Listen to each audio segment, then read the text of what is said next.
This is the continual evolution of the East Coast beat.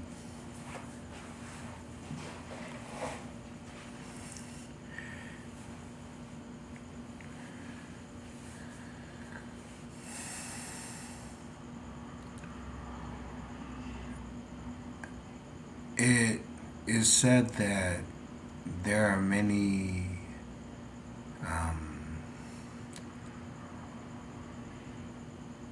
it is said in Buddhism that to sin is to be without.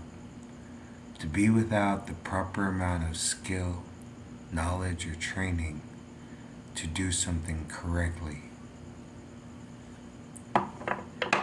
To sin is to not have what it takes to get it done. Now, from how I think, that makes perfect sense. Because as a high school football player, I didn't have what it took to get it done, to play college ball, to play pro ball, to have a, $7 million rookie year contract with the shoe deal.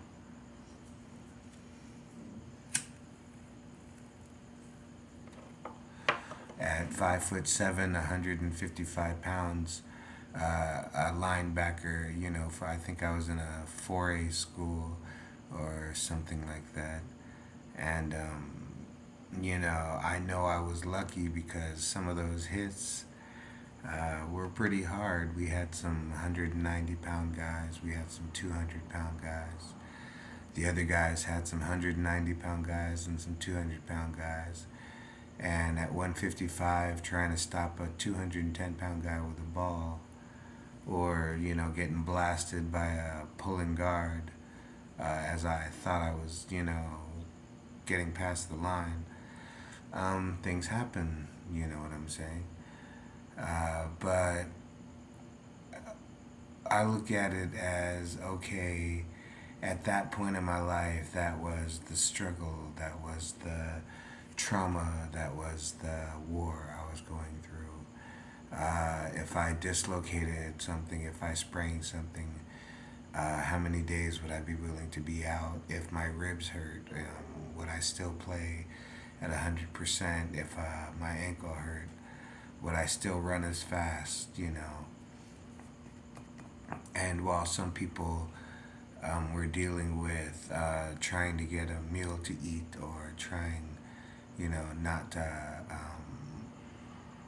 have to sneak out that night and be a part of some, lick because, hey, bills got to get paid, you know what I'm saying? So,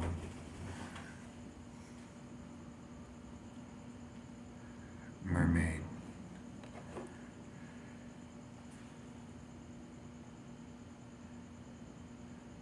I think mermaid caught a moth. So the bills have to get paid. Like I said, and some people, the thing is, you have to wear button shirts. You have to eat salad with a certain fork. You have to get a certain degree from a certain college. I don't know, maybe there is a certain handshake that no one ever let me in on. But that's the whole thing. Um, we find comfort when we find other people who are like us, because we feel that we can openly laugh with them and that we can share our sadness with them, and someone will understand why it hurts, or if they don't understand exactly why it hurts, they understand why it would hurt. People search their whole lives for community, and why wouldn't that be natural in the end?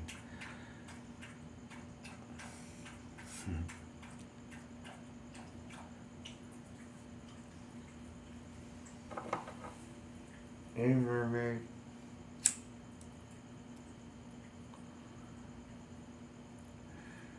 mean, it's like, okay, imagine some people feel comfortable at home.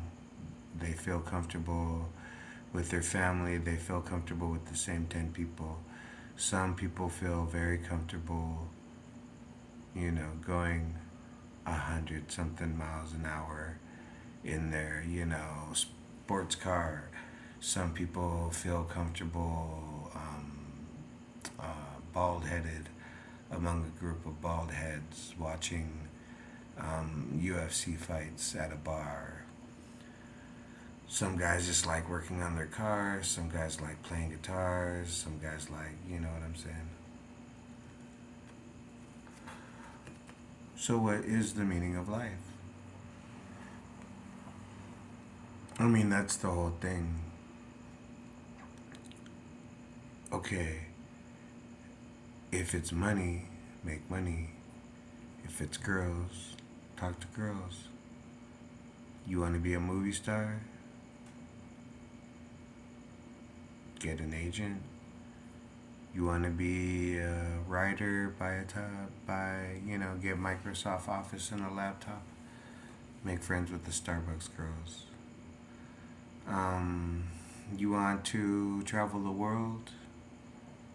What's available?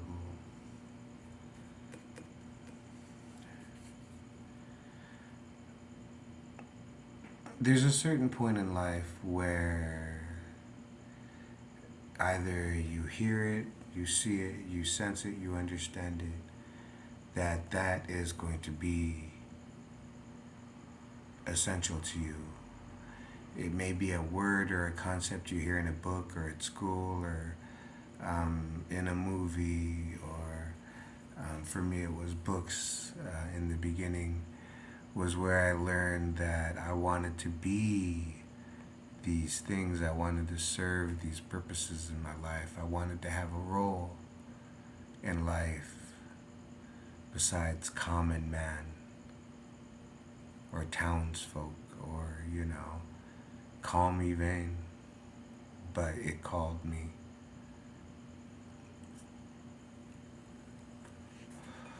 When I was growing up, there was a story called The Charge of the Light Cavalry. And in the cavalry, I think it was Austrian cavalry, Prussian cavalry, Russian cavalry, Hungarian dragoons, something like that. Anyways, a band of very brave noblemen rode into a war in which they were slaughtered because they fought with an old code. When I was in the Army, we took 1945 equipment to the desert with us. That's how I felt about it. I romanticized it, of course it wasn't really, but, we took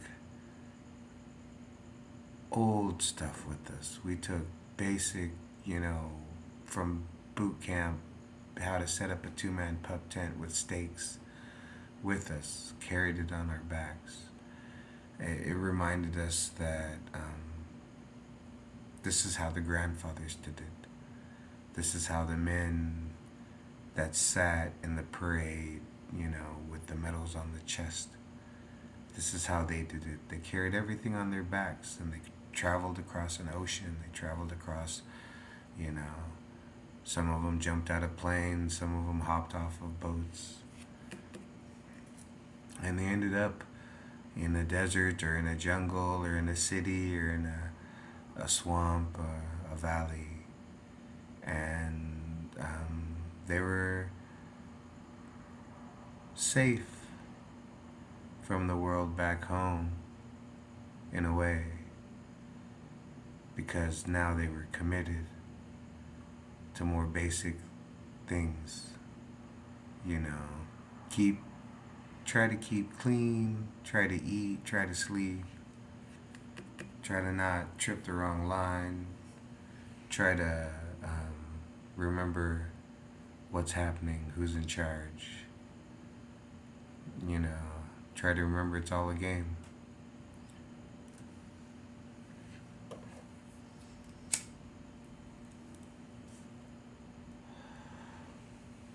Me, I was one of those running around. I'm not gonna, fight a war for oil. Hey, you know, I'm not gonna take this pill. I'm not gonna do this. I'm not gonna do that. 20 hours later, I'm still up, not doing what the army's telling me to do. But somehow it gets done. So the East Coast beat, resistance. Okay,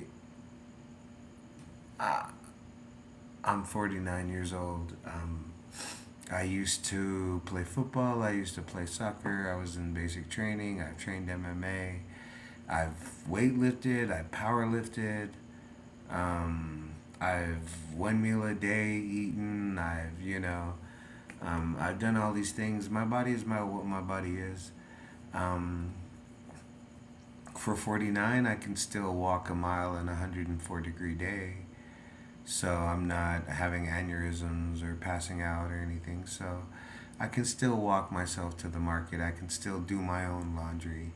I don't have to give some 19-year-old homeless kid $1 so I can go to the store without being beaten up. I don't have to. So, you know, how does my health work? That's how my health works. I can go to a park. I can smoke a spliff and sing some Bob Marley. And, some people look at me a certain way. But hey, I just keep singing. And you know what? I think in the end, they just think, you know what? If that cat just wants to sing Bob Marley in the park, who am I to say anything? I mean, you know what? When you come to realize, if you've ever been paranoid, as particularly of your neighbors, and you've thought of all the horrible things that they could be doing, if you just saw some guy smoking a spliff and singing Bob Marley in the park, I think you'd be um, surprisingly and curiously satisfied. What the fuck is that guy doing? He's smoking a spliff and singing Bob Marley in the park. let's go, let's go mug him. And then you run into oh my god, he weighs 190 pounds. He just because he dresses in such tight clothes half the time, he looks so small. Until you're within 5 feet of me and you're like, oh my god, look at this kid. Um, you know, and that's just how life goes. I mean, um, I didn't come from the States, so when I heard about slavery and I heard that it was wrong and there was a war about it and they showed pictures of slaves with whip marks on their back that they would rub salt into so that it would scar. And I would ask questions. Why would a slave do this? Why would a slave have a child in slavery? Well, why wouldn't they educate their slaves? I mean, if you own a man, and he's going to be your servant, why would you chain him? You know what I'm saying? Why wouldn't you want the best? You would buy, if I were to ever buy a man or a woman to be my servant, I would try to buy the best I could, train it the best I could, give it the best I could so that it could be my best servant and make my life better too. It would be able to show me things I didn't understand because as a servant, you're supposed to enlighten your master to that which he is ignorant of. So I would try to get the best, teach them the best, allow them to think, hopefully for the better, for both themselves and for others. I cannot say I've truly been a slave. I was in the military. We had rights. I was treated fine, well, best I've ever been treated. Um,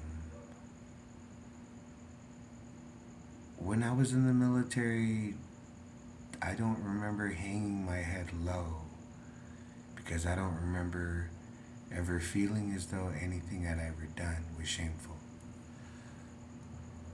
Brass, untactful.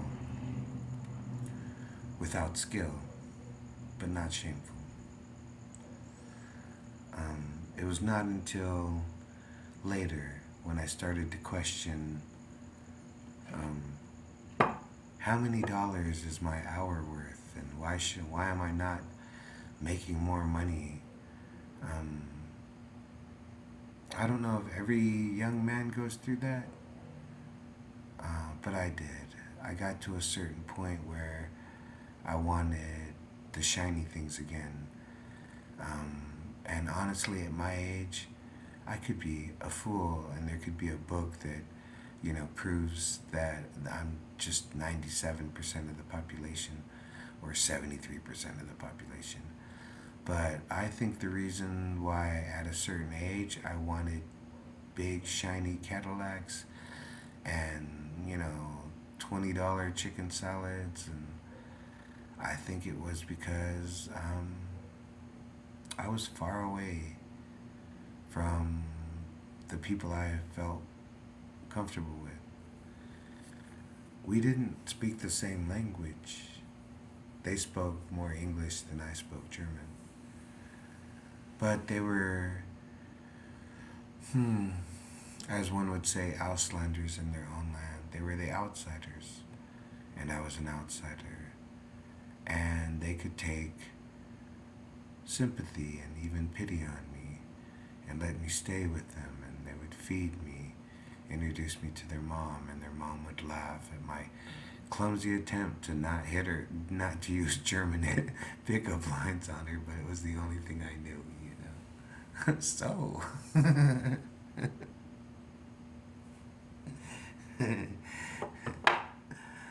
you know. But yes, at a point in your life, you're going to hear a whisper, you're going to see something, you're going to have a dream, a vision, someone's going to say something, and it's going to lead you. Whether or not you follow is your story. Whether or not you travel the world, whether or not you find a lost cave, a kingdom, a pool, a jewel, a princess, a Nile. Whether or not you find any of these things in your life is unknown to me. But the whisper, the call, I have never starved to death. I still have 10 fingers and toes. I went through a war without pulling a trigger, but I fed thousands of men who did. That's how my lie works. The East Coast beat.